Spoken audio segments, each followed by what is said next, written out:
Hi, it's me. I'm alive. I haven't made a video in a while because I have things that I do in my life, and my computer sucks. Let's talk about Slime Rancher 2. This is gonna be less of an in-depth review than my Bug Snacks and Potion Craft videos, because Slime Rancher 2 is currently on its first release, and it's pretty much a demo right now, so let's just jump into it. First things first, Harry Mack absolutely knocks it out of the park with the new soundtrack. It carries the same spirit as the original game's soundtrack, but with this different feel to it. The first game had a lot more of these accordion sounds in the music, but in the second game, the more prominent instruments are these strings and some piano.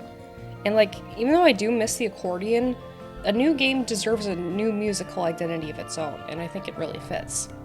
The most prominent track to me in this game is the tar slime. It's called Creeping Rainbows. Those Awful Ravenous Rainbows is a pretty iconic track from the first game, so Creeping Rainbows had to be memorable in its own regard, and honestly, it succeeds.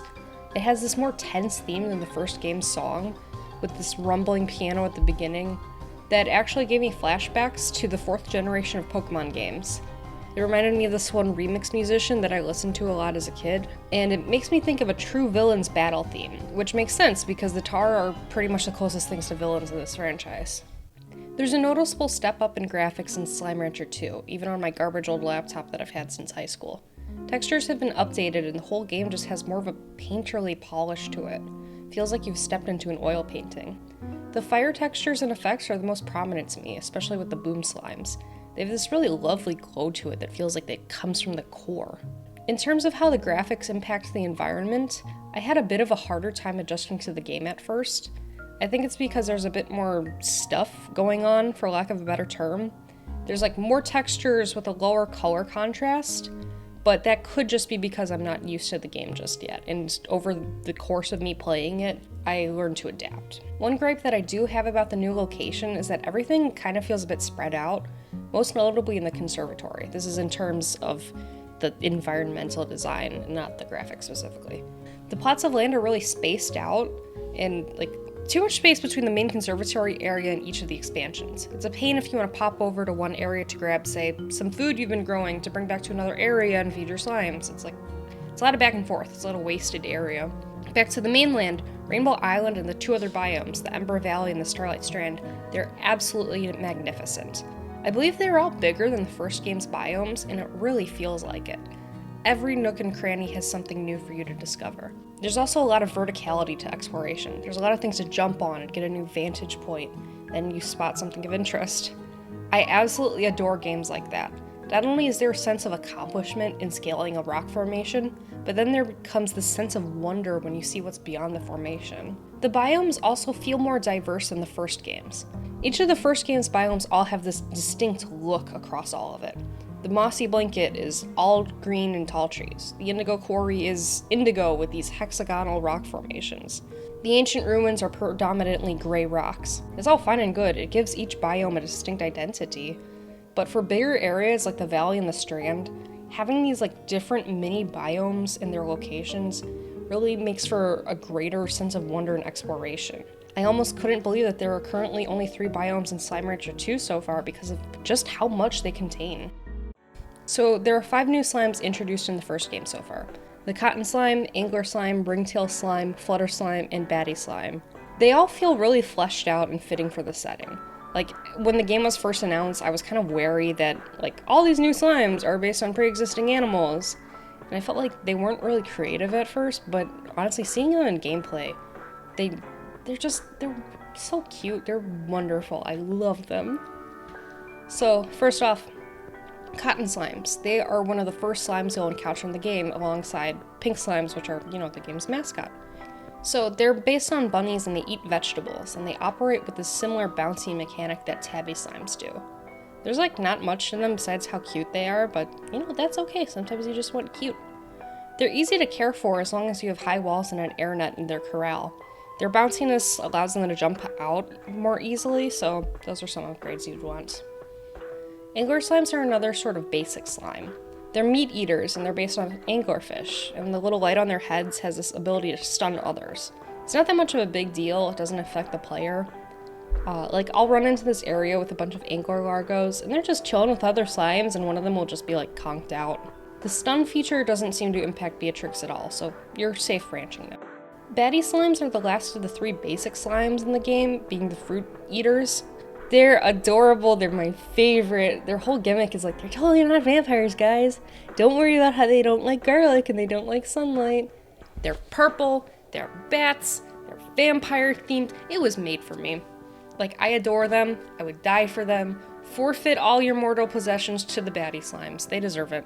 They're not dangerous, but sunlight, like, does impact them in that they tend to get, like, more agitated in sunlight, and in the low light, like, they're hungrier, but they're, like, more docile, and I thought that was a really cute mechanic.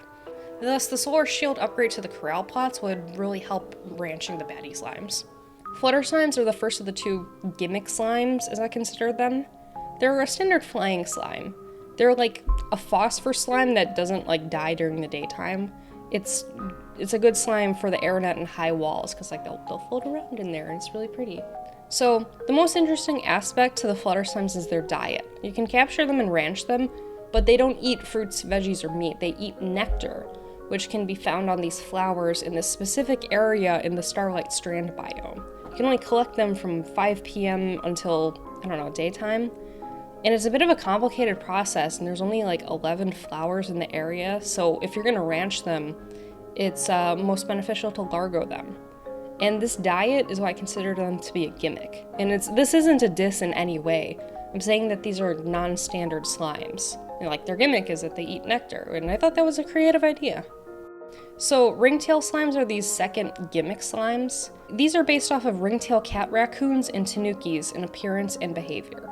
Not only are they omnivorous, like pink slimes, but they go farther than that. After they're hungry and fed for the first time, they produce ports like normal, but any additional feeding won't produce any ports. They eat and eat and eat, and nothing ever comes of it. But you can tell when they've already been fed because they have this look on their face. It's like that Lanny face meme.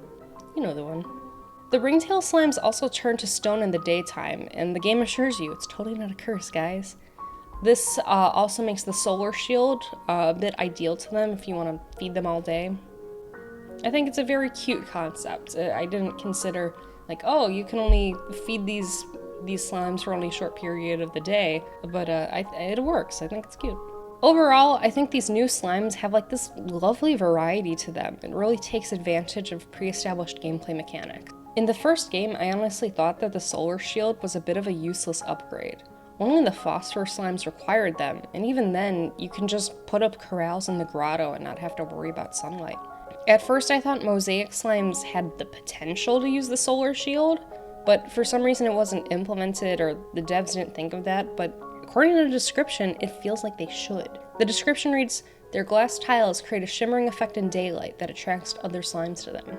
Even more dangerous, the mosaic slimes can produce glints in the space around them, ultra-hot solar anomalies that grow in intensity before drifting towards the ground and bursting into flames. The note about the daylight put this connection in my mind that these glints were caused by sunlight, yet mosaic slimes can only be deterred by being well-fed and placated. I felt like with the final slimes to be added to the main game, there was like a lot of missed opportunities to make them easier to ranch. And the slimes from the Glass Desert and the Quantum slimes just became a pain to ranch. I felt like that was kind of the point, in that, okay, they're hard to ranch at first, but I feel like at that point you should be experienced enough that you should be able to find a way to make it easier. I ended up not really ranching them that much, like, okay, I'll just go to the Glass Desert and collect the resources needed to do whatever science I want to do, but I never kept them in my ranch. So in Slime Rancher 2, with the inclusion of ringtail and batty slimes, there's more of a use to the solar shield upgrade that would otherwise just be lost on 1 or 2 corrals. This gives me hope that there will be more overlapping slime mechanics that feel more purposeful rather than circumstantial.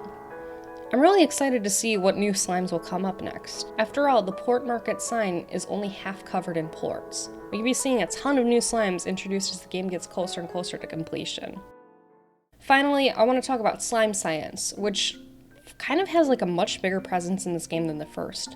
What I mean by that is that in the first game, you kind of had to grind and explore a lot to get the 10,000 new bucks to purchase the laboratory. And then after that, you still have to collect a ton of resources to unlock the new gadgets and tools. It's like, this is mid-late game stuff. Right out of the gate, you have access to an underground laboratory behind your home in the conservatory. And in the middle of Rainbow Island is this pre-established refinery link. You're already encouraged to start collecting resources and create these scientific gadgets. I'm a little conflicted on that decision because, like, I don't know, I want to build up a bit of money before I jump into slime science, but, like, for the people who want to jump into that, hey, I understand that. Like, you don't have to do it if you don't want to. Along with that, there's also been a change to how the resources are gathered. In the first game, you need to construct these, like, funky little extractors, and they did this little dance when they're harvested, but they're no longer in 2. And I remember I saw this tweet from one of the developers that's like, oh, we're changing the way resources are extracted, but I still want to keep the animation of the dancing extractors, because like they liked it so much. It was cute. I can't find that tweet. It exists somewhere. Anyway, rest in peace, extractor dance. You never scored. In 2, there are these little resource nodes that spawn randomly on the map, and they yield 1 to 3 pieces of ore, liquid, bee product. It all depends on what the item is. And it's a more natural way to collect resources than the extractors, and it helps me, who honestly forgets to harvest my extractors. There really is a bit of an issue when I go out trying to hunt for something and like, oh, I gotta pick up this ore, I gotta pick up this liquid, and like, oh crap, there's a strange diamond and I don't have any space. Which, like, it's really hard in the early game when you only have 4 inventory slots. Like, these resources are sparse and they have a low output of items, so I always feel like I have to grab them when they're there. This would be fine if not for the change to the refinery link. It's an item that allows you to remotely deposit resources into the refinery. In the first game, you can pick up the item, place it back down, whatever. It doesn't get destroyed like teleporters. I would always have one spare link that I would just carry around and plop down when I needed to. And, like, it was a pocket refinery link. Sadly, it seems like the team has caught on to my technique, and now the refinery link can't be picked up, but it's just permanently destroyed when you do. Like, I guess that makes sense considering that resources are now like, oh, you stumble upon them pretty much, and they don't want you to just, okay, here's an easy way to deposit it. But like, come on, I like my exploit. A bigger slime science oof is how the only teleporters I've unlocked so far are these one-way teleporters to the conservatory rather than two-way teleporters for the first game. In the first game, you used to be able to place down 2 teleporters wherever there's a gadget space, and you use them however you please. You can have one in the moss blanket that takes you to the indigo quarry, and you don't have to go back to your ranch. There would also be these static 2-way teleporters, such as the ones between the overgrowth and the docks that put you sort of near the moss blanket. This made for easy and quick exploration once the needs were met, you know? The aforementioned teleporter is only unlocked after you purchase the overgrowth and you fully feed this one tabby largo that's sitting on top of it. So far in the second game, your only teleporters are one-way trips to the conservatory. Considering the vastness of this map, I honestly think 2-way teleporters are way more needed in this game. I'm really hoping that 2-way teleporters will be implemented later on because, man, is it a hassle to get, like, to the deepest parts of the Ember Valley and the Starlight Strand. They should be like mid or late game items. Slime Science also requires new books to construct various things. It makes the most sense for upgrades, which like in the first game, you can only get those by purchasing it. Now you have to purchase and provide resources for the upgrade, and it feels a little bit immersion breaking since the Rainbow Island is more isolated than the dry reef. And like, I don't really understand who I'm paying. In the first game, there's a lot of transactions with the 7Z Corporation, so like, I assumed I was paying them. But in this game, it's like implied that Beatrix is making the items herself. But, you know, I guess there has to be a use for money somehow. My bigger issue, though, is that decorations cost money. Like, yeah, they're like 100 to 500 new books each, but I think they should just require plorts. They're not useful items unless you're trying to, I don't know, strategically place a tree for mobility, but like, I just want to decorate my ranch. Maybe it's to provide incentive for late game players, but I want to decorate now. I'm really hoping that there are going to be more gadgets and things to build as updates come in. The game is still in early access, and it has a long way to go. Like, I like this approach. I started playing the first Slime Rancher game sometime after the Slime Science update came out, but before the Ancient Ruins update. I remember seeing a gif of the entrance to the ancient quarry, and like, I was absolutely entranced by like all the things to come. The first game is one of my favorite games of all time. I have hundreds of hours put into it. I have a t-shirt that like I can't find at the moment. And like my wallet even is like a Slime Rancher wallet. It's such a sweet game that it taps into this sense of adventure and exploration. It's free serotonin. The game, like, it embodies all that is cute and bubbly, and the second game really is following down the first game's path. I wish nothing but the best for the team, and I can't wait to see what this new game has to offer. I highly recommend checking out both games if you haven't already. You'll have a blast, I really think so. Anyway, thank you for watching, and have a nice day. Bye-bye.